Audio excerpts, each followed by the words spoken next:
Title: Horrifying Ghost. Story: AI Killed Miss Tam. Author: Dung Ha. In this miraculous life, anything can happen, and no one can predict what will occur, can they? For instance, if someone knew in advance that this journey would be their last, they would stay at home to avoid dying in an impending traffic accident that wouldn't spare anyone else, only to find themselves the victim of a fatal crash from behind because that vehicle lost its brakes. I belong to the investigative team of the provincial PC-45. Because of my penchant for adventure, daring, and curiosity to see how things ultimately unfold, I speculate and analyze, often finding that reality diverges from my expectations. Yet, every experience adds to my understanding, making my future deductions more accurate. That's the nature of my profession. I must always be ready at home, waiting for the phone call from the unit chief, assembling personnel, receiving orders directly from the chief, rushing with my comrades to the crime scene to take photos, gather evidence, interview witnesses, and collect initial information about the case. One must be tough, experienced when approaching long-deceased bodies in the advanced stages of decay, where decay, rot, and foul odors permeate, impossible to contain. One must be tight-lipped, never blabbering, lest the malicious adversary eavesdrop and devise counter-strategies against the investigative team. One must be upright, untainted by crime, immune to bribery and threats. And finally, one's actions must be shrouded in utmost secrecy. Secrets always remain with one's family, and especially with one's lover. Apart from my parents, my unit chief, even my background check remains tightly sealed. The fewer people who know about my actions, the better. That's what this profession teaches. I thought because of my profession, I'd lose my wife for good. No one wants to stay up late at night waiting for their spouse to return from work, not knowing when they'll be back. Similarly, no one wants their husband to sneak out of the house in the middle of the night, returning quietly in the morning without making a sound, without alerting anyone's attention. It's a common sentiment among women. When you're in love, who would let their husband leave their embrace to go on a business trip? It's the wife's duty, isn't it? How could he venture out to court other women, to explore and meet others, to bring them home to meet the family, to propose to them, asking for their hand in marriage, to be a daughter-in-law, a bride in the eyes of his parents? Constantly working, involved in solving cases, even my own sleep time needs to be rationed. Where is the time for love? In the quiet stream of life, what seemed like destiny for me was already predetermined to be a wife. But my parents didn't think so. They discussed it and decided that they must find a wife for their son to ensure they have grandchildren to dote on in their old age. They needed a daughter-in-law. They needed grandchildren. They agonized over it endlessly, and so both my parents made plans to find a wife for their son. Rarely did I have the opportunity to have a meal with my family. But living together in the same house, how could my parents miss the chance to have me present for a family meal? Son, why won't you get married? Do you want your old parents to be left alone, to return to an empty house without the laughter of grandchildren? Your job keeps you busy, but it only burdens others. It's a pity for the girl you marry. It's a pity for your wife. With a husband like you, always away on business, absent from home for the whole month, what good is it? Women, husbands gone, children without fathers, no one to care for them, no one to teach and guide them in their studies and exams. They have to struggle alone, poor souls. Do your parents even realize this? Oh dear, when you're away, we're here. Don't worry, there's a saying, when the sky gives birth, the earth provides. Your wife is my daughter-in-law. Your child is my grandchild. We don't worry, we don't neglect them. Even if you're away on business, there are two old grandparents at home, taking turns to care for your wife and child, to care for your grandchild. The experience of two old grandparents caring for a grandchild might even be better than you looking after your child multiple times over. In the end, my parents persuaded me to get married, leaving me feeling a bit overwhelmed and conflicted, dumbfounded. Seizing the opportunity, my mother made a firm decision. Agreed. Let your father and I choose your wife. We will make arrangements for you to get married. With this arrangement, the daughter-in-law we choose for you, there's no reason for you to dislike her. It will be quick, and you'll live your life openly, without any issues with neighbors or relatives. When we propose marriage to the bride for our son, everyone will agree. So, just wait and see. You won't have to waste time courting. Instead, you'll have a smart, beautiful wife of your choice. However, the right to choose a wife still remains with you. It's just that your parents will make the introduction. If you like her, you can marry her. If not, your parents will find someone else. You have to marry, right? Let your son think carefully about it, and in a few days, he will answer. No need to think too much. Just decide like that, son. Your parents have spoken. Don't disappoint us. I remained silent, sighing deeply. My situation is difficult. I don't want anyone to be a neglected wife, waiting for her husband tirelessly. Because I know what I want. I want to devote myself entirely to my work while it's still unfinished. Outside, the criminals must be punished appropriately in accordance with the law of cause and effect. The case involves the murder of a family of 3 in a brutal manner. None of the 3 were left intact. Our investigation team has been interrogating for a week now. The serious details of the case have gradually revealed the identity of the perpetrator. A trap has been set, waiting to capture the criminal. He must be apprehended and brought to justice. And I am one of those entrusted with the responsibility of capturing the suspect. A seasoned criminal, he has evaded capture several times before. This time, when the investigators reported back, he was frolicking at the beach with his mistress. Clearly, the criminal did not expect his actions to be exposed. Suspect number 1 is him. Orders from above are to arrest him on sight. Because he's armed, we must make sure he doesn't resist. Any mistake could cost us dearly. That's my situation. Between life and death, only a hair's breadth separates them. From the very beginning of the case, I understand every detail, every move, every plan to capture the perpetrator, their level of audacity, their readiness to risk their lives, their escape. I can't afford to be careless for a moment.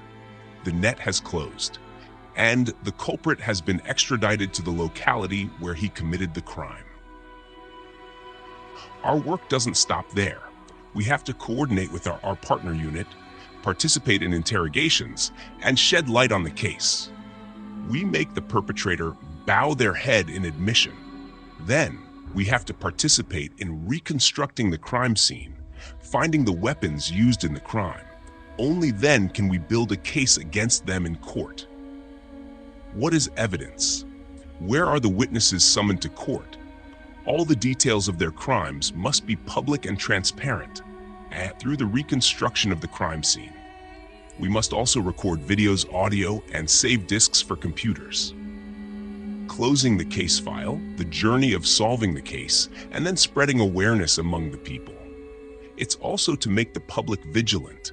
It's to warn criminals against committing crimes again. All the tasks that need to be done, and I'm the main character, executing the orders. Writing reports for superiors is also my job. So, when do I have time to get married? When do I have time to fall in love?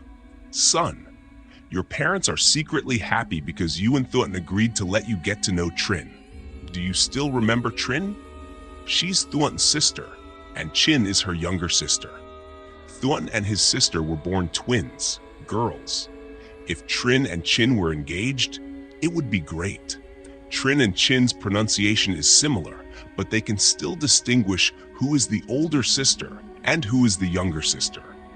Moreover, nature has also marked them. Trin has a mole on her right shoulder, so she prefers to wear sleeveless shirts to show off that mole, while Chin likes to wear a white shirt with long pants like boys. They mark themselves like that for their families so that they don't confuse who is Trin and who is Chin. But parents don't have to explain much. Both families agree to let the two get to know each other. Remember, Thuan is marrying Trin, not Chin. Let your parents know when you're free so they can discuss with Thuan's family to arrange for you and Trin to meet, hang out together to get to know each other. It's true that Trin and Chin are two sisters whom I've known since childhood. We all went to the same school and were in the same class. It's true that in our childhood, we were carefree. I liked natural sciences like mathematics, physics, and chemistry, while the two sisters preferred studying English, literature, history, geography, and biology. It could be said that I excelled in mathematics, physics, and chemistry. As for the two sisters, they excelled in English. Ranked third in class, it was mostly me and the two sisters. I went straight to the University of Technology, and the two sisters were no less. They went straight to the University of Economics. As for love affairs, I didn't care about them. I was determined to excel academically, to have prestigious degrees, and establish myself in society. Career success was my life goal. During that time, I studied Buddhism and what is cause and effect, what is Pure Land Buddhism, what is meditation. And then I took refuge in the Triple Gem with a Buddhist name. I equipped myself to be a true Buddhist. In my room, there were many Buddhist scriptures, Buddhist books. I had CDs and DVDs of Buddhist teachings. There was nothing I didn't have, from bells, incense, to robes and beads. There were times when I shaved my head bald. There were also times when I fasted, reciting Amitabha Buddha's name all day long, exactly like a devout Buddhist. Later, after graduating, I chose to join the police force, specializing in forensic science. I volunteered early on. Now, due to my rank, I have to seek permission. Because of my actions and deeds, I have to be extremely careful. Please deeply consider whether tailing, monitoring the actions of criminals, and exposing my own identity might endanger the entire team involved in solving the case. Therefore, because of my profession, I've stopped shaving my head bald as I used to avoid leaving an impression on those whom I need to interact with. Returning to the two sisters' family, it's true that they are identical twins. They looked exactly alike. In the past, wearing uniforms, there was no occasion to flaunt the mole on their shoulders to show off. In class, even the teachers could only tell them apart based on where they sat. Trin on the right and Chin on the left. That's it. As for their academic excellence, that's a given. No need to discuss further. Now, having been taught by our parents how to distinguish the two sisters, I must engrave it in my heart to avoid any confusion in the future. And then, I also married Trin for real. On our wedding night, neither of us could sleep. I expressed my worries to my wife, explaining, "My job requires constant dedication. As my wife, you must understand and support me wholeheartedly. You've heard from my parents too. As a good wife, your duty is to help me with household chores and give birth to children. I don't need to worry about you because you have my parents-in-law to help you in difficult times. You don't need to interfere with my work. Just remember to take care of yourself. That's it. Women are naturally meant to be around the kitchen and children. You understand. So please don't worry about anything at home. Just go to sleep. You're tired. Let's go to bed." On our wedding night, I said something that made everyone laugh. What a fool I am. In the intimacy of our shared bed, Trin whispered to me, "I've been feeling differently. Maybe I'm pregnant." I was overjoyed. I hugged my wife and gently touched her belly. Trin pushed my hand away. The belly doesn't get big that quickly. You're just imagining things. Don't tell our parents yet, because if we do have a baby, the baby will gradually grow in my belly, and of course our parents will know then. If we announce it prematurely and my estimation is wrong, it could be embarrassing. To be honest, during those days of happiness, I felt like I was in heaven. I thanked her. I thanked my parents for their foresight. I owe this happiness to her, my wife. I remember the day my wife gave birth. I couldn't even leave to work on the case. It was all thanks to my parents taking care of my wife and child. My wife and child have been home from the hospital for a week now, and I'm anxious to finish the case quickly so I can go home and hold my wife and child. The baby doesn't even have a name yet. I need to think about it and then fill out the birth certificate. Otherwise, in the upcoming days, I might still be wandering around without having named my child. Being a father for the first time, holding the tiny baby in my hands, I was nervous, feeling like I might drop the baby at any moment. Fortunately, at that time, I was allowed to stay at home for a week to be close and take care of my wife and child. As I write this, I want to cry so much, and I do cry. My keyboard soaked with tears. There they are, my wife and child sleeping beside each other. The newborn still without a name, my daughter. She resembles her mother so much. Holding my child in my arms, feeling the warmth from her skin, I love my wife. I love my child more than I can express. My heart is overflowing with parental love, spousal affection. The day I returned to duty to fight crime, I turned away, tears hidden in my heart. Here's my childhood. There's my wife waiting. Don't tell me I'm weak, everyone's family knows. I just swallow my tears and go. My comrades, someone is braving the rain to catch the criminal, to stop the murderers and thieves. Life and death are just a blink away. The other person has a weapon, a fiery passion inside, yet remains defiant, ready to face the law's punishment. They know their crime, and the only sentence awaiting them is death. Sooner or later, they will die. The little freedom they have now compared to the iron bars of prison. They are gambling with their lives. And I also want to catch the perpetrator to bring justice. Two opposing forces clash. One must lose for the other to prevail. Many years in this profession, witnessing deaths, the deaths are often tragic. My human side doesn't speak to the criminals. I consider myself a divine messenger seeking justice for the victims. Because everyone has family like them. Their lives are crucial to their families. No one has the right to take another's life to satisfy their desires. Even when interacting with the families of the perpetrators, tears shed, pitying their imminent entanglement with the law, without knowing what the law or society will sentence them. But the extreme suffering of the elderly parents, crying endlessly for their children, wives crying for husbands, children crying for fathers. Everyone who witnesses it firsthand cannot avoid being deeply moved. Any grudges are already too late. Parents give birth. The heavens determine their character. Giving birth, who teaches a child to kill, to steal? Who teaches them to smoke, to use drugs? It's all about pursuing lowly desires, leading to the destruction of all family honor. Where are the happy couples? Where are the families? Prison serves as a substitute for society's education. Feeling ashamed, bitter, affectionate, resentful, angry, sad, emotions intertwined with bitterness. Oh, my child. Cases like Num Kam, Dung Ha, Banh, and even Luyn, I've all contributed to, either directly or indirectly, apprehending those once famous figures. The commendations, letters of praise, along with the modest rewards, though not abundant, I consider them the honor of a lifetime as a police officer executing the law. That's also why the head of the agency granted me a 2-week leave. I was overjoyed to take my wife and child to visit my wife's side of the family in the countryside.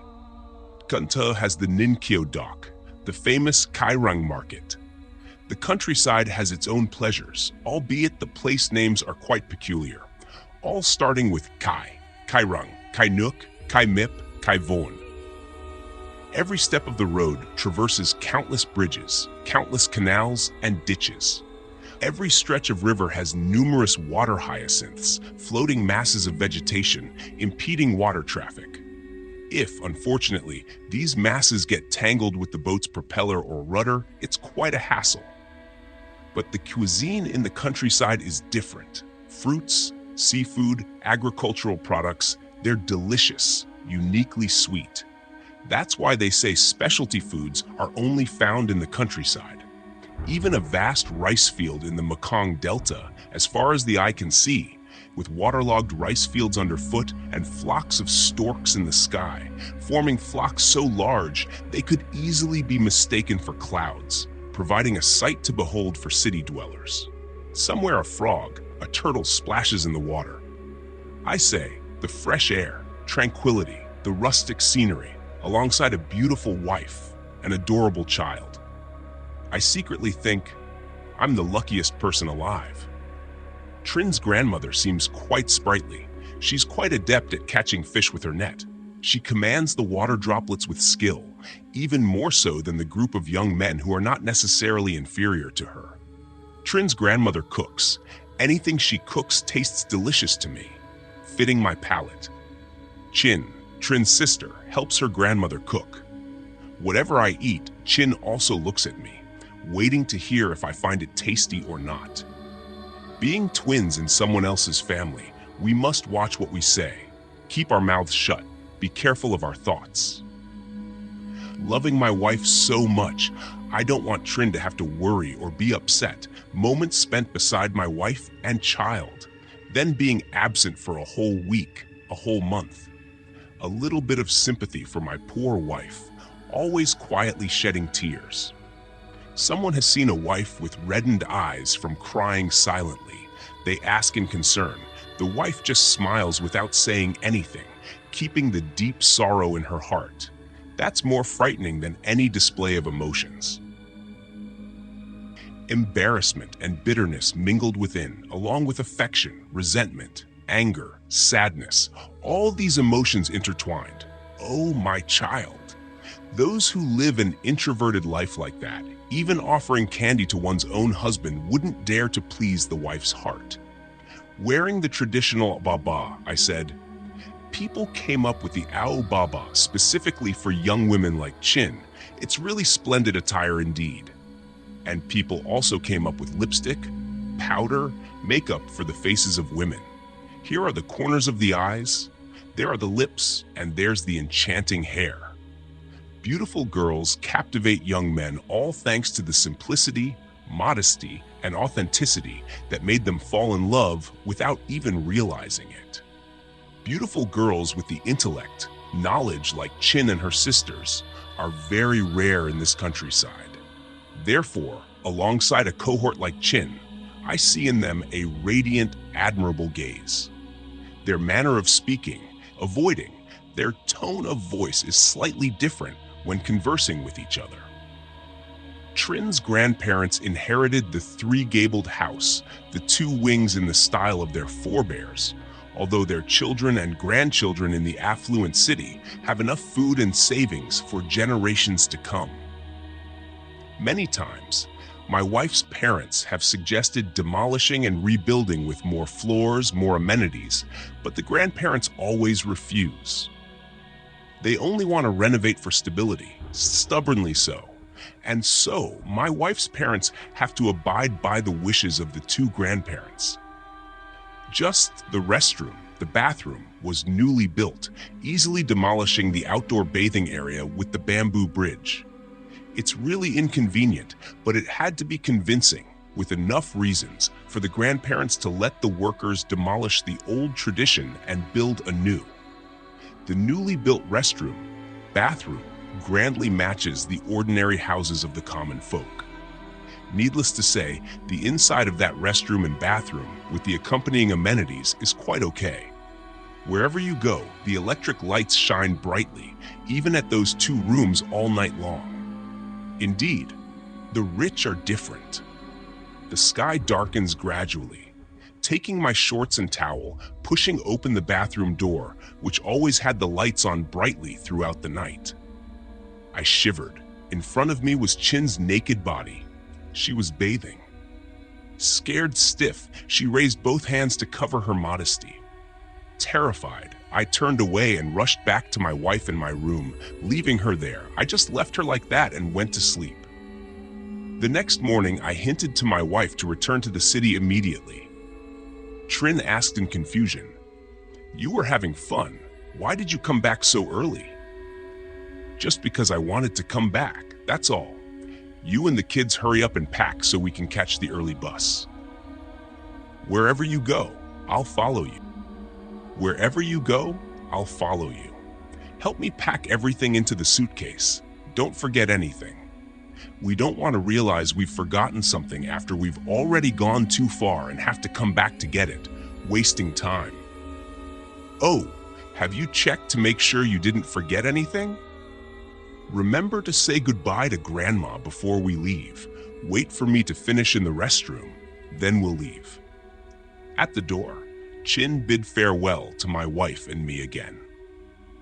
"You've seen it all, haven't you?" "I'm sorry, miss. It wasn't intentional. Please don't be angry at me. It's pitiful. I'm fine. Thank you. We're family. Let's forgive each other, Miss Chin. Why don't you two stay a few more days to enjoy yourselves? Why rush back? We have things to attend to. Besides, it's already been a week. What else is there to do? Well then, go back safely. Take care of your little one. Bye." Back at our house, I happily immersed myself in taking care of my wife and child. I almost forgot about the recent accident. Feeding, changing diapers, washing, hanging diapers to dry, folding different types of diapers for my dear child. I spent the whole day trying to calm my child down, helping my wife breastfeed. I held my daughter as she slept peacefully, admiring the tiny nose, the gentle breaths of my child, a precious little soul. I marveled at her tiny hands and feet, feeling a surge of parental love. I loved her so much, I couldn't resist gently kissing her cheek, afraid of waking her up. She might start crying again. Lying beside her, my wife was exhausted, deeply asleep. The authentic snoring of a mother who had been sitting upright for hours breastfeeding her child. Watching my wife breastfeeding our daughter, she suckled her mother's breast, her belly full. She loosened her grip on her mother's breast and slept. Looking back, I saw my wife had also fallen asleep while sitting. I had to use my body to support my wife so she wouldn't fall. If she fell, the baby would fall too, and she would cry for a long time before she stopped. Busy like this with my wife and child. Late in the afternoon, my mother peeked into the room, gently telling my wife and me to come down and have dinner. The end of a long, tiring day. A child, a precious little soul, existing with hundreds of needs that must be met quickly. We say, covering her mouth with the breast, it's really effective.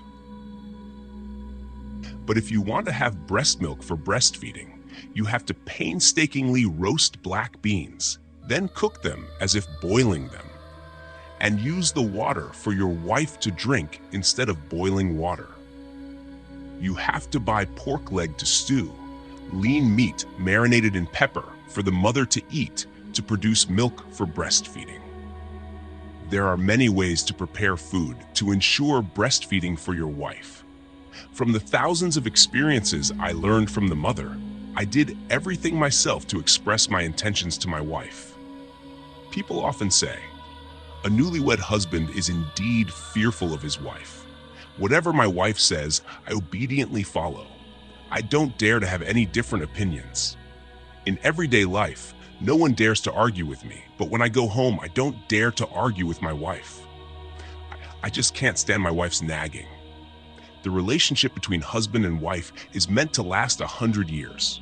This is where I don't understand why outside, occasionally there are people who cheat on their spouses and leave their husbands for other men.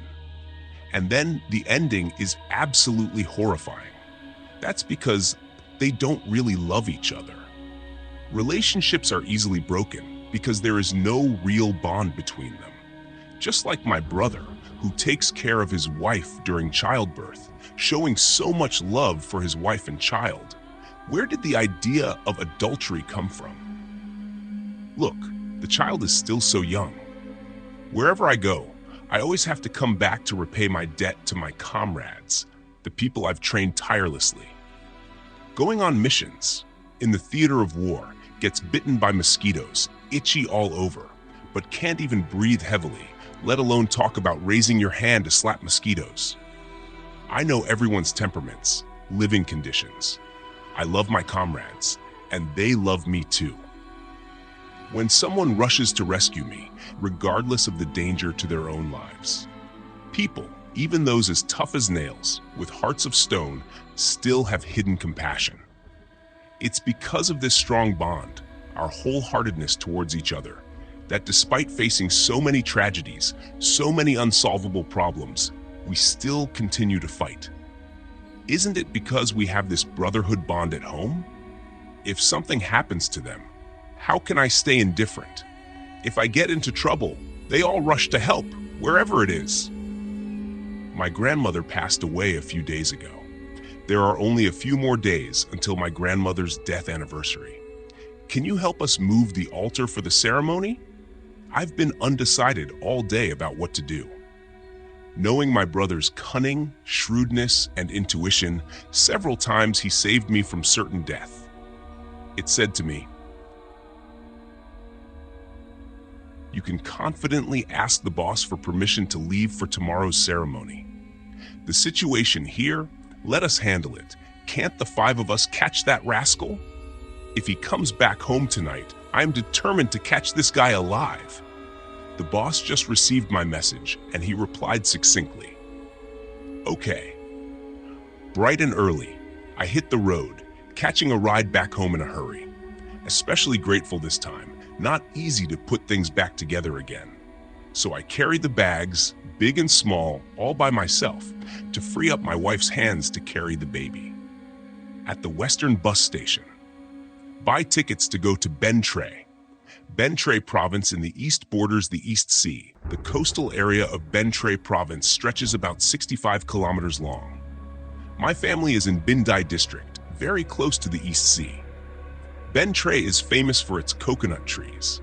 The homeland of the Dung Ha movement, soldiers climbed coconut trees to ambush, shooting at the enemy from above without missing a shot. Each leaning coconut tree reflects its shadow on the water.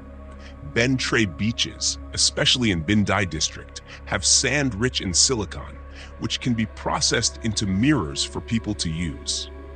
Therefore, the sand is owned by the state, and ordinary people are prohibited from exploiting it.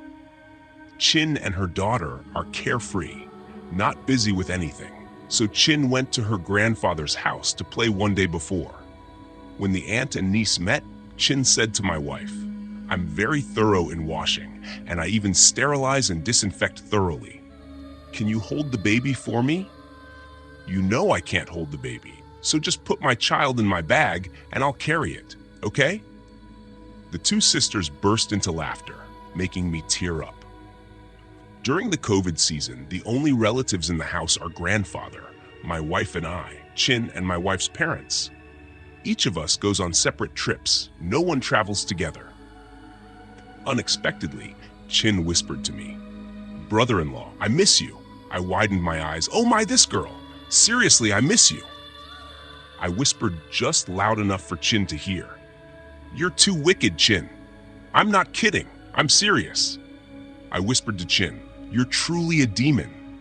I don't care what you say. I love you. The more you joke, the more outrageous it gets. I'm leaving." I left in a very embarrassed manner.